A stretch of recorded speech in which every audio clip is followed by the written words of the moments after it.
Ya puji Tuhan, shalom Bapak Ibu Saudara yang diberkati oleh Tuhan Yesus dimanapun juga kita berada. Kita bersyukur pagi hari ini karena Tuhan masih memberkati dan memberikan kesehatan bagi kita semua. Seperti biasanya setiap hari saya harus menaburkan benih ilahi yaitu firman Tuhan. Tapi sebelumnya mari kita satu dalam doa. Bapa dalam sorga, dalam nama Tuhan Yesus kami mengucap syukur pagi hari ini. Tuhan masih memberkati kami, memberikan kesehatan kekuatan bagi kami sebelum kami menjalani aktivitas kami sepanjang hari. Biar hati kami ditaburi dengan kebenaran firman Tuhan, dan biarlah firman Tuhan ini yang akan menjadi kekuatan bagi kami di dalam kami menghadapi masalah apapun juga. Biar kuasa Tuhan yang akan menyertai hidup kami. Terima kasih Tuhan, Engkau mengurapi, menguduskan, bahkan melayakkan hamba-Mu, sehingga hamba-Mu boleh dipakai menjadi saluran berkat pada pagi hari ini. Dalam nama Yesus, pujian syukur hormat hanya bagi-Mu. Haleluya, amin. Ya puji Tuhan Bapak Ibu Saudara yang diberkati oleh Tuhan Yesus.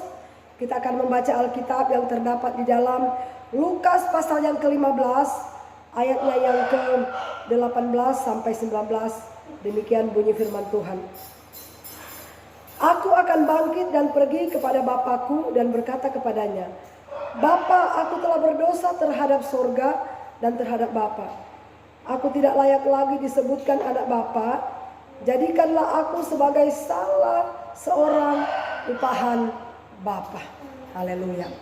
Saudara yang diberkati oleh Tuhan Yesus, firman Tuhan yang kita baca pada pagi hari ini berbicara tentang seorang bapa yang sangat kaya. Dia memiliki dua orang anak, si sulung dan si bungsu. Satu ketika saudara, datanglah si bungsu menghampiri bapaknya. Kemudian dia berkata, Bapak, bagikanlah harta yang menjadi bagianku. Terus saudara, apa kira-kira respon bapaknya ketika si bungsu mengatakan hal demikian? Bapaknya langsung mengabulkan permintaan si bungsu. Kemudian dia memberikan harta warisan yang menjadi bagian si bungsu. Saudara, ketika si bungsu menerima harta warisan yang telah dibagikan oleh bapaknya kepadanya, apakah yang akan dia lakukan terhadap harta itu? Apakah harta itu dia akan gunakan untuk memuliakan nama Tuhan? Ataukah harta itu dia akan pergunakan untuk membuka usaha atau memperlebar usaha bapaknya, atau menolong banyak orang dan lain sebagainya, saudara? Tetapi sebaliknya, saudara, ketika si bungsu menerima harta warisan yang telah diberikan oleh bapaknya, dia langsung keluar dari rumah bapaknya. Dia pergi ke kota, saudara. Dia menghambur-hamburkan uang harta warisan yang telah diberikan oleh bapaknya. Dia pergi ke tempat pelacuran, dia pergi ke tempat karaokean, dia mabuk-mabukan, dia main judi, berpesta pora, dan lain sebagainya. Akhirnya terjadilah kelaparan di negeri itu.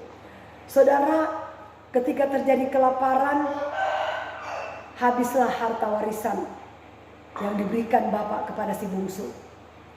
Saudara, apakah yang dilakukan oleh si bungsu ketika harta warisannya habis? Apakah dia harus pulang ke rumah bapaknya? Tidak, saudara.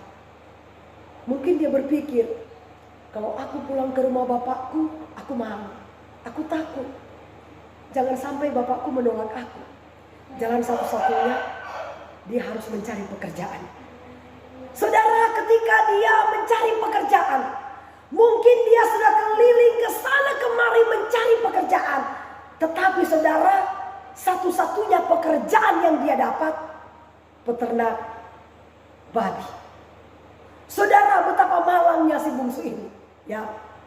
Ketika dia menghambur-hamburkan harta warisan dari bapaknya, saudara, akhirnya ketika dia kehabisan uang, dia merasa bahwa dia butuh makan. Jalan satu-satunya untuk mengisi perut supaya dia tetap hidup, dia harus mencari pekerjaan, meskipun pekerjaan itu sangat sulit untuk dia lakukan.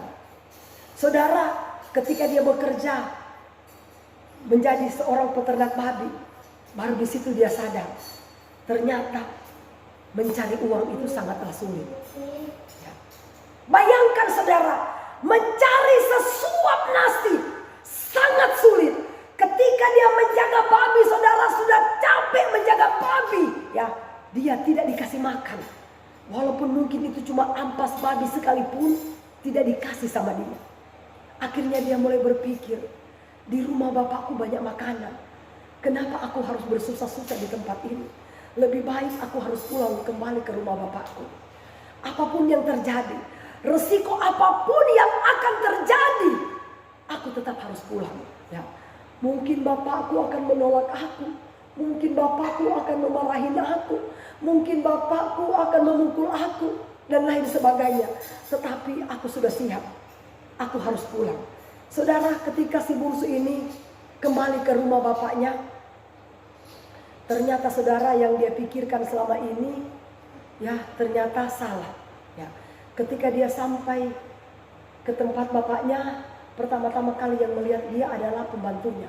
Pada waktu pembantunya melihat dia, pembantunya langsung pergi kasih tahu bapaknya, mengatakan, Bapak, anakmu yang bungsu telah pulang, anakmu yang bungsu telah pulang. Saudara, ketika bapaknya mendengar si bungsu telah pulang, apakah bapaknya akan memalingkan mukanya? Apakah bapaknya akan marah?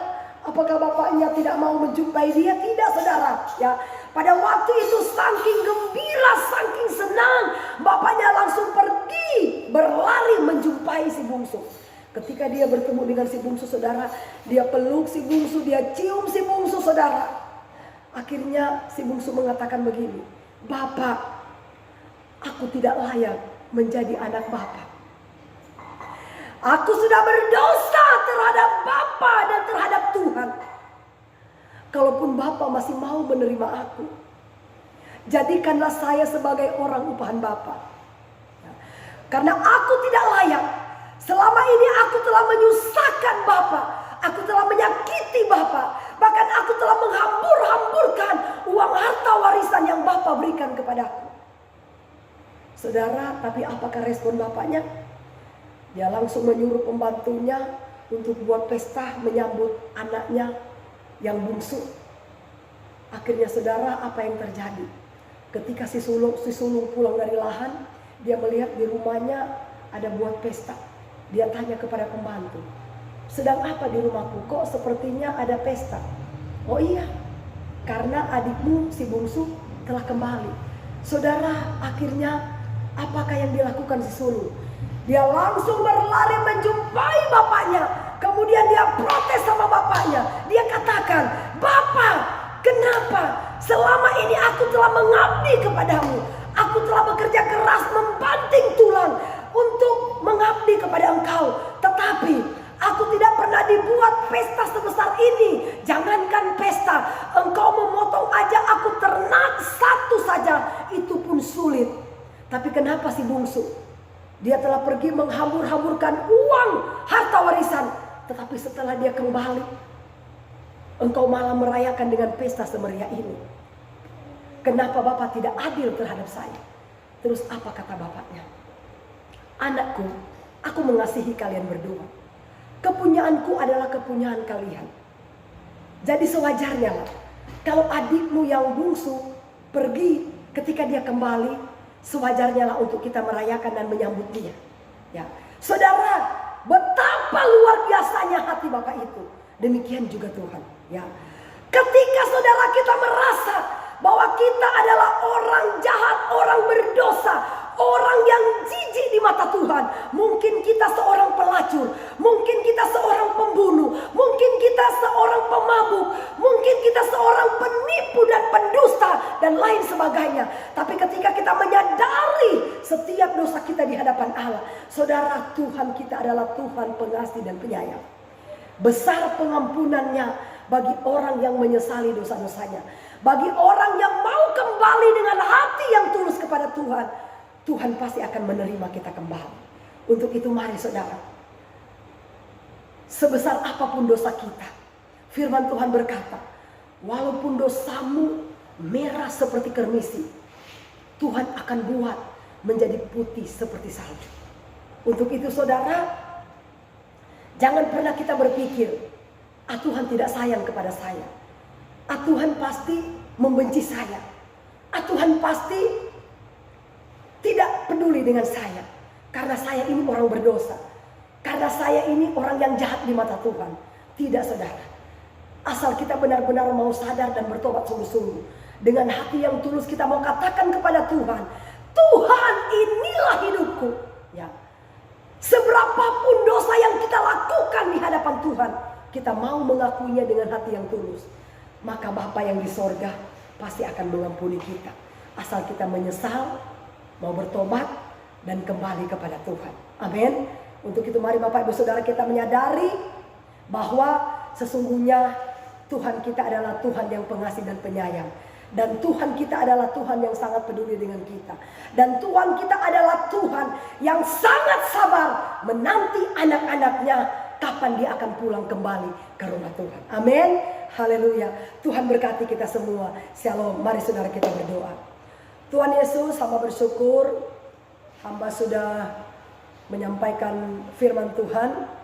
Biar taburan benih firman Tuhan ini boleh memberkati banyak orang. Siapapun juga Tuhan, pemirsa, penonton, dimanapun juga Tuhan mereka berada, biar kuasa Tuhan bekerja dalam hati mereka. Sehingga firman Tuhan ini benar-benar boleh menjadi rema di dalam hidup mereka. Sehingga mereka boleh menyadari bahwa Engkau adalah Tuhan yang pengasih dan penyayang. Engkau bukanlah Tuhan yang pendendam, tapi Engkau adalah Tuhan yang maha pengampun, yang mau menerima ketika kami melakukan dosa. Kami mengakui Engkau menerima kami Tuhan dengan tulus. Terima kasih Tuhan Yesus. Hamba menyerahkan hidup kami ke dalam tangan kuasa-Mu. Dalam nama Tuhan Yesus kami bersyukur atas firman Tuhan. Haleluya. Amin. Ya, puji Tuhan Bapak Ibu Saudara, demikianlah firman Tuhan yang boleh saya sampaikan pada hari ini. Biarlah boleh menjadi berkat bagi kita semua. Dan jangan lupa saudara, dukung terus channel YouTube saya, Pendeta Lendra Karundeng, dengan tekan like, subscribe, dan share. Bagikanlah khotbah-khotbah ini kepada teman-teman kita, kepada siapapun saudara-saudara kita, dimanapun juga mereka berada. Biar semakin banyak orang diberkati dan semakin mengenal Tuhan dengan benar. Haleluya. Dan saudara, tulislah komentar-komentar di bawahnya, komentar yang baik, yang positif, yang bisa membangun satu dengan yang lain. Amin. Tuhan Yesus berkati kita semua. Shalom. Haleluya.